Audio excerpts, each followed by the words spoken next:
point de départ, souvent, dans une histoire, c'est de trouver quel personnage va parler.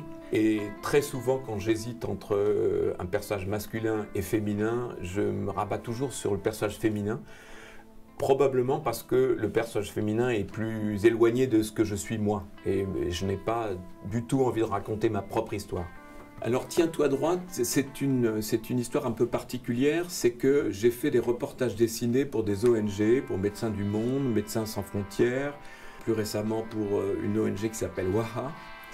Et là, je suis allé en Afrique, au Kenya, dans le bidonville de Nairobi pour Médecins sans frontières. Je suis allé en Haïti, en Éthiopie, et j'ai rencontré des femmes assez exceptionnelles, d'un courage incroyable, qui faisaient des kilomètres avec des fardeaux très très lourds sur la tête, juste avec une paire de tongs. Tout ça avec un courage et une dignité merveilleuse.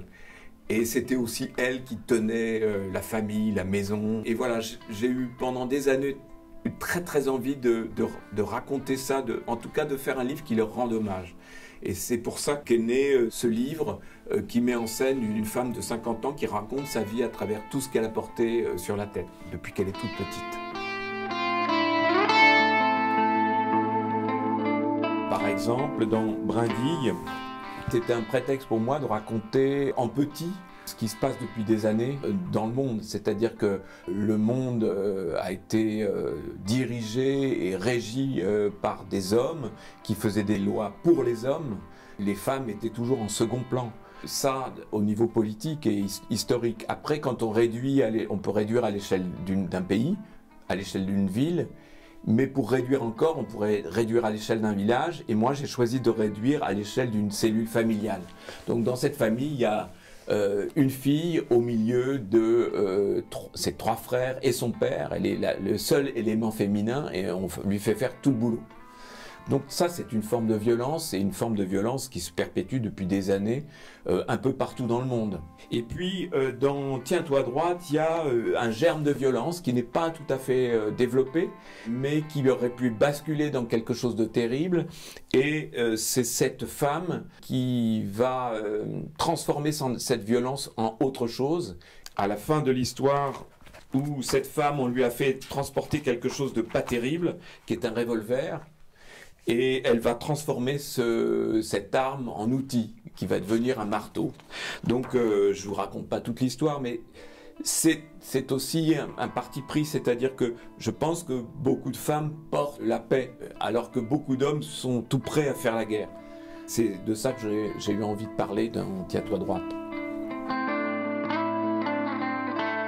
J'aimerais qu'on leur fasse plus de place. Je pense qu'il est nécessaire maintenant d'arrêter avec les hommes. Les hommes, c'est bon, on a fait plein de trucs, on a construit, on a fait beaucoup de choses. Maintenant, donnons le relais aux femmes. Je pense que c'est maintenant que ça se passe. Je m'aperçois d'une chose, c'est dans les artistes qui comptent pour moi aujourd'hui, si je prends les artistes masculins, c'est des gens qui ont dépassé la question homme-femme, la question de la virilité. Ils sont ailleurs. Leur réflexion d'artiste, c'est ces gens-là qui ont beaucoup d'influence sur moi. Quand je vois le chorégraphe Angelin Préjlocage, mais il est au-delà de la masculinité ou de la féminité. Il est ailleurs, il est dans l'humanité d'abord. Je voulais faire un livre de genre, c'est-à-dire un livre qui soit clairement un western, avec un très méchant, avec une héroïne, avec des chevauchés, des grands espaces, et voilà, c'était ça qui était important pour moi. Mais surtout, le fait d'avoir une héroïne qui dit « Je préférerais être un animal qu'un être humain. Les êtres humains me dégoûtent, et moi, ce que je voudrais, c'est être un cheval, parce que j'admire les chevaux, et aucun cheval ne tue, aucun cheval n'est cruel. » Et ça m'a vraiment guidé pour écrire cette histoire. C'est le côté animiste de cette petite amérindienne qui fait partie du grand tout. Voilà.